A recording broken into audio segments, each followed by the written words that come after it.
자유 글쓰기 관련 읽기 자료 2라고 해야 되는데 1번으로 되어 있네. 아까 그게 1차 시에서 봤던 게 1번이고요. 이거 고쳐가지고 여러분한테 올려놓을게요. 자, 이제 제목이 조영남의 화투와 고의 구두라고 되어 있는데, 본래는 이제 다른 제목인데 제목을 좀 바꿨어요. 아까 이제 요 2차 시에서 내가 이제 다루려고 하는 그 주된 그 어떤 논의의 초점은 예술이란 무엇인가와 관련된 거거든요. 이제 그래서 그 좀 더 그 분명하게 그 어떤 논의의 초점이 분명히 드러날 수 있는 이런 제목이 좋았겠다고 나중에 그 칼럼을 싣고 난 뒤에 생각이 들었습니다. 근데 이제 바꿀 수는 없는 노릇이어서. 자, 이문열의 단편 소설 금시조라고 하는 게 있습니다. 예술에 대해 서로 상반되는 견해를 가진 스승과 제자의 갈등을 통해서 예술을 바라보는 올바른 그 태도, 예술은 도대체 뭐냐? 그래서 진정한 예술을 창조하기 위해서는 무엇이 필요한가? 뭐 이런 이제 소위 예술가 소설입니다. 이제 우리 뭐 여기 이제 이청준 선생의 서편제도 그렇죠. 뭐 떠들이 소리꾼이 자신의 딸이 잠든 사이에 두 눈에 청강수를 넣어서 일부러 두 눈을 멀게 하더라. 그렇게 함으로써 좋은 소리를 얻을 수 있다고 믿어서 그렇다는 얘기죠. 뭐 영화로도 나중에 나왔었죠. 이 소설을 이제 원작으로 해서. 그래서 이거 여러분 고등학교 문학 시간에 아마 배웠던 그 작품들이에요. 그러니까 우리 예술가 소설이라고 하는 것들. 그러니까 예술가들이 이제 그 소설의 인물들이 되는 것이죠.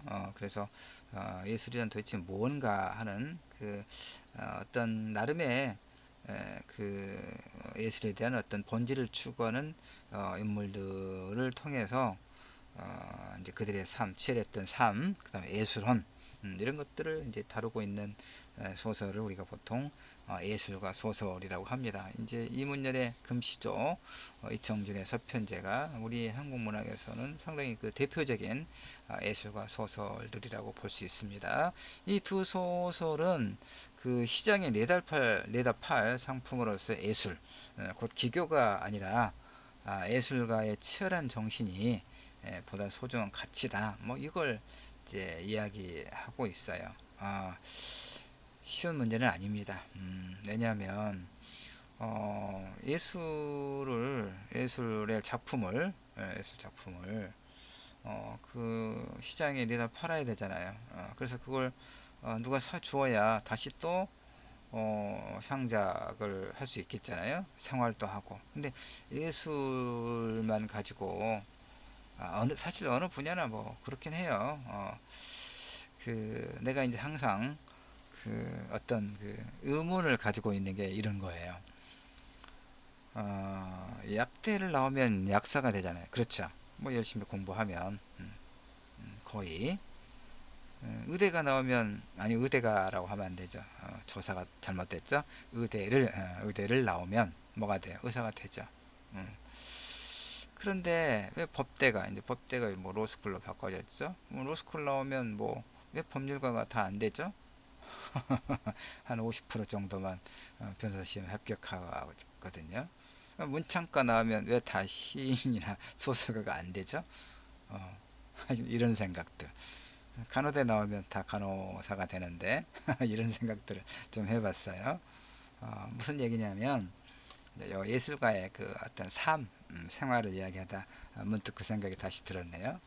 그러니까 특히 예술 분야에 있어서 체육도 마찬가지죠. 스포츠 분야도 그야말로 그 어떤 뛰어난 어떤 재능, 그다음에 이제 그 갈고 닦은 기량이 어떤 그 상당한 평가를 받고 이제 주목을 받지 않으면 뭐 스포츠든 예술이든 그것만 가지고 생활을 해 나가기가 굉장히 어렵죠. 어렵죠. 그래서 그 시장에 내다팔 상품으로서 예술이 그걸 도외시할 수는 없죠. 도외시할 수는 없습니다. 다만 이제 예술, 그러니까 그런 어떤 기교, 그 하나의 상품으로서의 기교가 아니라 예술가의 치열한 어떤 정신, 뭐 예술 혼 이런 것이 보다 소중한 가치다, 이런 걸 강조하고 있는 것이 이 두 소설의 이제 공통적인 어떤 주제라고 이야기할 수 있어요. 다만 이제 이런 예술에 대한 이런 완강한 언설들 말들이 좀 고루하게 취급되는 현상들이 덜어 있죠. 최근에 이제 이거죠. 화투 그림 시리즈를 그래서 유명해진 어느 대중 가수가 여기 이름을 내가 적어놨네. 뭐 사실인인가, 뭐 명예훼손이라고 또 하지 할지 말지 모르겠는데, 이 정도 갖고 뭐 명예훼손죄로 문제가 되지는 않을 것 같기도 하고 모르겠어요. 화투 그림 시리즈를 그래서 유명해진 대전 가수가 최근 대법원으로부터 사기 혐의가 이제 무죄로 확정됐거든요. 그러니까 이제 한번 볼까요? 이게 이제 이런 게 그 조영남이 그린, 그 조영남은 뭐 잘 알려진 대중 가수죠. 어, 대중 가수죠. 그리고 이제 또 이렇게 그 화가, 특히 이제 이런 화투 시리즈 그림을 그리는 화가로 또 알려져 있는데, 문제는 이제 그 자서전 글, 특히 자서전 회고록 같은 경우는 다 대필 작가가 있거든요. 예컨대 김대중 뭐 회고록, 그다음에 뭐 전두환 뭐 자서전, 이름이 자서전 회고록이 뭐 거꾸로 되나, 어쨌든 뭐 유명한 정치인들, 그다음에 이제 어떤 그 관료들, 그다음에 뭐 기업 뭐 재벌 회장이라든가, 하여튼 뭐 아니더라도 뭐 하여튼 근데 그 사람들이 이제 그 전문적인 글쓰기 훈련을 받은 게 아니죠. 그래서 그 사람들이 직접 그 뭐 자서전이나 회고록을 쓰는 건 아니죠. 근데 우리는 다 알죠. 그렇다 하더라도, 근데 이제 뭐 김대중 회고록 자서전인가 회고록인가, 그걸 김대중 전 대통령이 직접 쓴 건 아니고 지필진을 만들어 놓고 많은 자료를 가지고 이렇게 이제 그 서로 그 논의를 해서 내용을 확정하면 챕터마다, 그러면 이제 또 김대중 대통령이 읽어보고 이렇게 첨삭을 하기도 하고, 하여튼 직접 쓰지는 않았다는 얘기죠. 어쨌든 대필 작가가 있다는 얘기죠. 그러나 그렇다고 해서 그 소위 김대중 자서전이 가짜다라고 우리가 말하지는 않죠. 왜냐하면 그렇죠. 근데 이제 그림도 몰랐는데, 나도 잘 몰라, 그림은 내 영역이 아니니까, 전공 영역이 아니니까 당연히 모르는데, 이제 이 이제 소위 화투, 이제 이거 일테면 조영남이 이 그림을 그리는데 예쁘게 잘 그렸네, 그렸는데 소위 이제 이런 아이디어, 화투 그림 아이디어라든가 일정하게 밑그림 이런 것을 이제 조영남이 제공했고, 근데 실제로는 그 뭐 그 대작 대신 그려주는 화가, 대작 화가가 있었다는 얘기죠. 대부분 대작 화가가 그랬다는 거 아닙니까? 그래서 이제 일단 조영남 해서 이건 조영남의 작품이다 해서 화랑에 내걸고 이제 뭐 수백 수천에 팔았는데, 나중에 보니까 이제 아마 그 일정하게 이런 게 좀 관행적인 것이기도 하나 봐요. 조영남 씨가 하는 이야기를 들어보면 그동안에 이제, 근데 그 대필, 그 대작 화가, 대신 그려준 화가에게 뭐 한 200만 원씩이나 줬나? 좀 적은 돈을 준 거죠. 이제 준 사람은 많이 줬다고 그러고, 섭섭하지 않게 줬다고 그러고, 받은 사람은 섭섭하고 그럴 수 있겠잖아요. 항상 이해가 다르니까. 뭐 그래서 그랬는지 모르지만 어쨌든 대필 작가가 따로 있는데 대작 작가가 따로 있다, 이건 조양남이가 그린 건 아니다. 그러면 사기냐 뭐냐 해서 이제 형사 고소되고 법정에 쓴 거예요. 그런데 뭐 1심 2심 이렇게 그 엎치락뒤치락 하다가 대법원에서는 이제 무죄로 확정됐어요. 그래 이제 이것으로부터 과연 예술은 뭐냐, 이런 이제 질문을 우리가 할 수 있거든요. 그래서 근데 문제는 내가 이제 이 글을 이제 이야기하려고 하는 것은, 자 여러분 또 제목 썼죠? 제목 쓰고 이름 쓰고 글 시작할 때 들여쓰기, 글 이제 문단 나눌 때 들여쓰기, 이런 거 잘 지켜야 돼요, 여러분. 나는 이런 것이 눈에 자주 바로 들어와서 안 지키면 감점하고 그래요, 여러분. 그래서 내가 이제 내 글을 또 보여주면서도 늘 설명하고, 3차 시 리포트 작성법 특강에서도 이 문단과 문단 사이를 들여쓰기만 가지고 쓰고 여백을 두지 말라고 그랬습니다, 여러분. 말을 해도 이렇게 안내를 여러 번 강조를 해도 이렇게 하면 안 됩니다라고 해도 그렇게 내는 친구들이 있어요. 그럼 왜 그럴까요? 강의 안 들은 거죠. 강의 안 듣고 이렇게 시간만 딱 가게 해 놓은 거죠. 그러면 좋은 점수를, 좋은 성적을 줄 수가 없죠. 그러지 않겠어요? 지난 학기도 우리가 보통은 이제 그 교양 과목, 전공도 뭐 실험 실습이라든가 그런 이제 뭐 특별한 과목 외에는 다 이제 상대평가죠. 상대평가인데 우리가 A가 30% 이내에서 주도록 되어 있잖아요. 근데 비대면으로 하는 이제 강의가 지난 학기도 계속 이어져서 학생들이 너무 수고가 많다 이런 생각으로 인해서 그걸 조금 이제 아마 50%까지인가 좀 더 그 교수가 재량으로 좀 A를 더 많이 주도록 그렇게 했죠. 그런데 그렇다고 해서 50%다 A를 채워줄 수 있는가? 그건 나만의 문제가 아닐 거예요. 그 성의 있게 한 친구와 그렇지 않은 친구들을 구분하는 것이지. 그렇지 않으면 뭐 성적 평가가 무슨 의미가 있겠어요. 그렇죠? 그러니까 최대한 힘들더라도 하는 공부는 최대한 성의 있게 하고, 그 다음에 최대한 성의 있게 했다는 것은 뭐야? 오직 리포트밖에 없는 거예요. 그렇죠?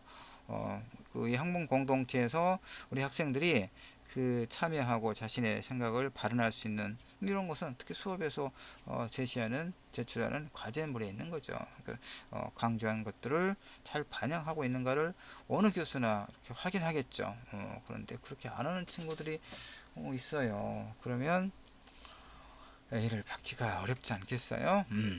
자, 그 다음에 그래서 예술이란 무엇인가? 이제 조영남의 이런 하트 그림을 받고 얘기합시다. 자, 최종 판결 후에 이제 그 인터뷰 기사를 보니까 환호자격, 이제 뭐 좋았겠죠. 이렇게 재판이라고 하는 게 대법원까지 형사재판이 가면 2년, 3년, 4년 가거든요. 그러니까 그동안에 마음고생 했을 거 아니에요. 그리고 그동안에 이제 뭐 사기니 어쩌니 또 하니까 하여튼, 근데 이제 대법원에서 이건 사기가 아니다. 라고. 근데 이제 뭐 이술이란 무엇인가를 대법원이 판단한 건 아니고 하여튼 사기라고 하는 것이 이거예요. 그 내가 이를테면 아는 사람이 나한테 와서 급하니까 뭐 돈이 좀 급하니까 뭐한 1,000만 원만 좀 빌려 달라. 내가 뭐 한두 달 이내에 또는 몇 달 이내에 반드시 갚겠다 라고 부탁을 하고, 내가 그 사람을 또 잘 아는 사람이기도 하고 내가 조금 여유도 있고 그래서 그 1,000만 원을 빌려줬다고 해봐요. 근데 이 사람이 몇 달 지나도 안 갚어. 1년이 지나도 안 갚어. 그럼 내가 그동안에 돈 어떻게 됐냐, 좀 돌려줘야 될 거 아니냐라고 또 체크를 하고 그러겠죠. 그래도 그 사람이 안 갚어. 전화도 안 받아 이제.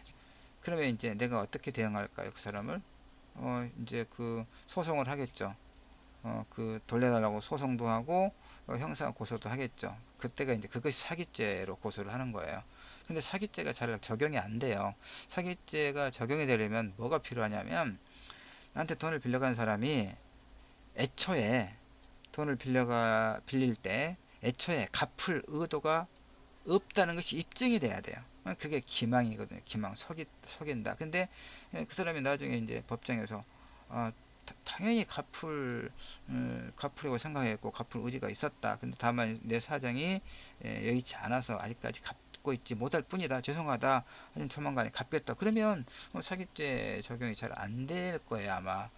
그러니까 이 조영남의 그 대법원 판결이 이를테면 작품을 구입한 사람들에게 애초에 속이려고 하는 의도는 없었다. 이런 의미에서 무죄인 것이지, 이 작품이 요건 아니고요. 요건 고해 구도니까 요거 봅시다.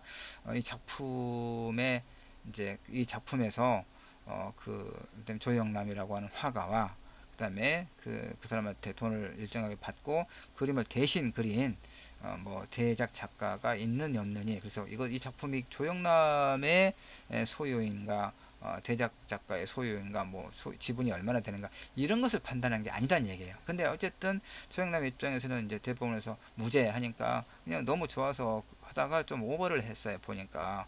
그래서 인터뷰를 보니까 뭐 미대를 다니지 않아도 이제 대법원이 자기 미대를 안 다녔죠. 그러니까 이를테면 이제 보잘것없는 화가를 아주 이제 제대로 된 화가로 대법원이 인정을 해준 거다. 뭐 이런 식으로 환호 자격을 하더라고요. 근데 난 영 마땅치가 않았어요. 물론 그의 말대로 미대를 다니지 않아도 화가 될 수 있잖아요. 그건 당연하죠. 문창과 나와야 꼭 그 시인이나 작가가 되는 거 아닌 것처럼. 그럼 의대는 나와야 의사가 되겠죠? 그런데 하여튼 미대를 다니지 않아도 우리 수강생 친구들 중에 그 미대 친구들이 몇 명 있던 것 같은데 미대를 다니지 않아도 일정한 재능과 꾸준한 노력으로 좋은 작가가 될 수 있겠죠. 뭐 그건 괜찮겠죠. 그걸 시비하지는 않아요. 다만 조영남 씨가 하는 말이 인터뷰에서 조수를 두는 건 문제거리가 안 돼요. 당연하지. 바쁜 화가가, 잘 나가는 팝 아트 화가가 화투짝을 어떻게 일일이 그려요라고 인터뷰에서 이렇게 해놨더라고요. 정말 할 말이 없어요. 할 말이. 예, 좀 더 좀 더 주의하겠다거나 때문에 내 작품을 사고 또 나를 지지하고 사랑했던 사랑은 그렇고 하여튼 이런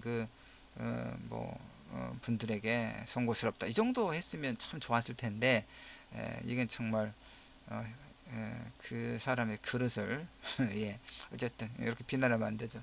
비난은 명예훼손이 되니까 그건 아니고 자 하여튼 말문이 막혔어요. 근데 이제 봅시다. 이건 고흐가 그린 구두라고 하는 그림이거든요. 고흐는 이제 자기 귀를 잘라가지고 자화상 그리고 그런 화가죠. 하여튼 19세기 후반에 고흐가 그린 구두 그림인데 이것과 관련된 소위 논쟁이 있습니다. 이 검 누른 바탕에 누른 바탕에 달랑 그러니까 신이 굉장히 낡은 구두죠. 구두니까 재질이 양 가죽이나 뭐 이런 것이었을 텐데 하여튼 굉장히 낡고 그런 구두입니다.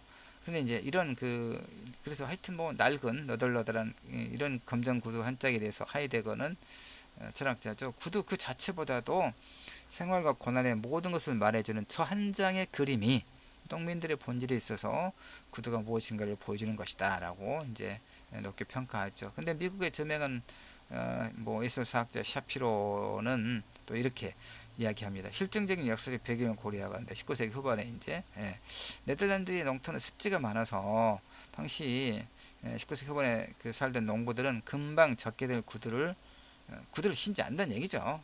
그래서 남학신을 신었다. 그러니까 고가 그린 이 그림의 소재가 가죽인 한 그것은 농부의 구두일 수 없다. 그러니까 이 구두는 농부의 것이 아니라 고 자신의 것이다. 뭐 이렇게 이제 주장을 합니다. 그러니까 하이데거의 고흐 작품 구두에 대한 해석은 그의 주관적 상상과 저는 취향을 뒤섞은 해석일 뿐이다. 이렇게 이제 비판하죠. 이건 여러분 생각은 어떻습니까? 이게 이제 다시 정리해 보면 이거죠. 이 샤피로라는 사람은 어쨌든 이것은 그 이제 고흐가 구두 농부의 구두라고 제목은 구두인데 이 농부가 신었던 구두라고 그러니까 농부들의 어떤 가난은 정말 열심히 일을 하지만 어떤 노동의 대가가 충분하지 않고 그래서 이렇게 너덜너덜하고 오래된 이런 어떤 이제 신발을 신어야 하는 노동자 농민들의 어떤 삶을 함축해서 보여준다고 볼 수 있지 않겠어요. 근데 이 사람은 그 당시에 네덜란드는 습지가 많아서 농부가 구두를 신지 않고 남학신을 신었다. 그러니까 이것은 농부들이 신은 신이 아니라 구두에 앉아 구두라겠다. 고우의 구두다. 뭐 이렇게. 근데 이건 의미가 없지 않겠어요? 이것이 고흐의 구두든 농부의 구두든 간에 이 그림은 이 하이데거처럼 생활과 고난, 그것을 이렇게 이 구두 그림이 잘 그려준다는 얘기죠. 그래서 이 그림 자체가 농민들의 본질에 있어서 구두가 무엇인가를 보여주는 것이다. 이렇게 그래서 볼까요? 그 다음 페이지. 그러니까 이제 조영남의 화투 시리즈와 관련된 고의 구두 그림 판결은 고의 구두 그림 속에 구두의 주인이 누구인가 하는 객관적 사실이 작품의 감상과 해석에 영향을 미칠 수 있다. 이해가 좀 되나요, 여러분? 화투 그림에 대한 아이디어를 내고 그의 책임하에 그림이 완성되었다면 그림 속의 화투는 그의 것이다. 조영남의 것이다. 그러니까 이 작품을 완성하는 데 있어서 그 대작 화가의 기여가 컸다 하더라도 그것을 사기로 볼 건 없다. 뭐 이런 것이 이제 대법원 판결의 요지거든요. 그래서 이제 고흐의 구두 그림 속에 그 구두가 누구의 것인가 이제 그 사실은 의미가 그것 자체는 의미가 없는데 대법원은 이제 그런 것보다는 뭐 아까도 물론 이야기했지만 그 사기 기망의 의도가 있었느냐 없었느냐 이것만 판단했다는 것이고요. 자, 그래서 이제 이 글은 이제 그런 판결 이후에 조영남의 이제 그 나름의 자신의 어떤 예술관 그걸 보고 좀 비릿해져서 도대체 예술은 무엇인가를 한번 생각해 본 짧은 그런 칼럼이었어요. 여러분 이 칼럼은 그 이제 매체 실으니까 분량이 정해져 있거든요. A4에 아니 A4가 아니라 200정고지 9장. 9장. 그래서 A4로 하면 뭐 한 면 그러니까 보통 한 장 습관처럼 한 장 그런 앞뒤가 아니고요. 앞면만 말합니다. 그러니까 페이지로 합시다. 한 페이지 절반은 아니고 한 3분의 1, 뭐, 그 정도 어쨌든 그러거든요. 여러분들은 이제 과제를 낼 때 A4 한 페이지라고 했잖아요. 그럼 A4 한 페이지만 쓰세요. 나도 이제 이 칼럼을 쓸 때 그 200정고지 9장이라고 이렇게 그 원고 분량이 한정이 되어 있으니까 그리고 이제 거기에 따라서 그 책정된 원고료가 있고 그러니까 9장은 내가 더 쓰려고 할 거 아니에요. 뭐 10장, 11장, 12장 써줘요. 일단 처음에 초고가. 그런데 이제 또 9장으로 줄여야 되잖아요. 이게 이제 인터넷에만 실린다면 그 글자 수가 늘어나는 것은 아무 문제가 아닌데 이게 이제 종이신문에도 그대로 실리거든요. 종이신문은 지면에 한계가 있으니까 각 코너마다 그 지정된 분량을 지키지 않으면 안 되겠잖아요. 그래서 9장으로 이제 그 200장고지 9장 분량으로 줄여요. 그러니까 어디를 줄일 것인가를 이제 궁리를 하는 거죠. 그러니까 어, 더 중요한 것과 덜 중요한 것. 그러니까 예를 들면 뭐 이런 것들은 좀 줄일 수 있겠죠. 이렇게 압축해 보는 거예요. 이것도 그 이제 그 우리가 이렇게 자유글 쓰기 하고 나면 이제 내가 실용적 글쓰기 이제 들어갈 거예요. 그 자기소개서와 자아성찰 에세이 그때 충분하게 이야기를 할 것인데 그 원고 분량과 관련해서 최근에는 이제 기업들이 자기소개서 굉장히 중요하죠. 어디서나. 근데 자기소개서를 제출받을 때 일단 뭐 성장 과정을 기술하시오 해서 200자 내외 뭐 이런 식으로 그 원고 분량이 그 지정이 되어 있어요. 글의 분량이. 그러니까 왜 그렇게 해느냐? 압축할 수 있는 능력을 보겠다는 거죠. 상당히 그 납득할 수 있어요. 근데 여러분도 이제 이렇게 리포트를 내가 A4 한 페이지 정도에 내시오라고 하면 어떻게든 줄여서 조금 넘어가면 어떠냐 조금 넘어갈 수도 있겠죠. 그러나 한 페이지에 쓰는 그런 훈련을 하세요. 근데 또 어떤 친구들은 그렇게 쓸 곳이 없는지 포인트도 내가 이거 지금 뭐 11포인트를 하겠습니다. 그 무슨 내가 좋아하는 어떤 글씨체 잊어버렸네. 예. 근데 하여튼 뭐 13포인트, 15포인트. 얼마나 무성의 합니까? 얼마나 없어 보여요? 뭘 그렇게까지 쓸 것이 없어서 세상에 아주 그 포인트, 글씨 포인트 크게 하고, 그것도 한 페이지를 다 채우지도 못하고, 그런 친구들도 1년에 한두 명씩 있어요.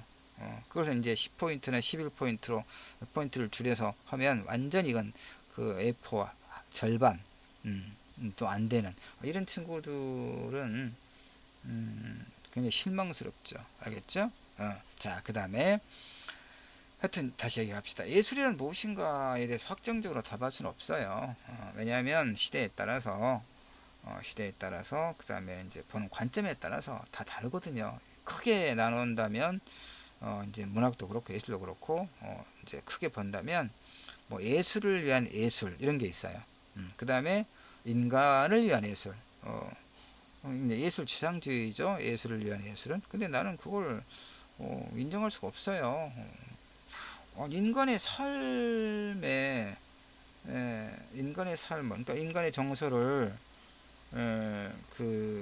이를테면 아름다움이라고 하는 어떤 정서를 맛보게 하고, 그것으로부터 삶에 지쳐 있는 사람들에게, 누군가에게 일정한 위로가 되고, 또 어떤 살아갈 어떤 희망이 되고, 어, 근데 이런 것들, 그러니까 인간을 위한, 인간의 삶을 위한 문학과 예술이 아니라면 난 그게 어떤 가치가 있을 것인가, 이렇게 나는 이제 이렇게 보는 거거든요. 바로 이 두 가지가 충돌해요. 사실은 크게 보면 예술을 위한 예술, 또는 그 삶을 위한, 인간의 삶에 인간을 위한 예술이, 크게 보면 예술을 위한 예술, 인간을 위한 예술. 근데 이제 그렇기 때문에 이제 예술이 무엇인가에 대해서 하나의 답만 있는 건 아니겠죠. 다만 이제 확정적으로 답할 수는 없지만 최소한의 어떤 요건, 인간 정신의 산물이라고 하는 것, 창조적 행위라는 것, 창조란 세상에 전혀 없는 새로운 것을 내놓는 것이라기보다는 기왕의 문화와 예술에 대한 반성을 동반한 일종의 발견해야 된다. 이런 것들이 예술이란 무엇인가에 포함될 중요한 어떤 자질이다라고 나는 여전히 생각해요. 그래서 조영남이 인터뷰에서 들고 있는 이제 뒷상에 뭐 변기 갖다가 셈이라고 이름 붙이고 그랬잖아요. 이것도 뭐 예술 작품이 될 수 있다.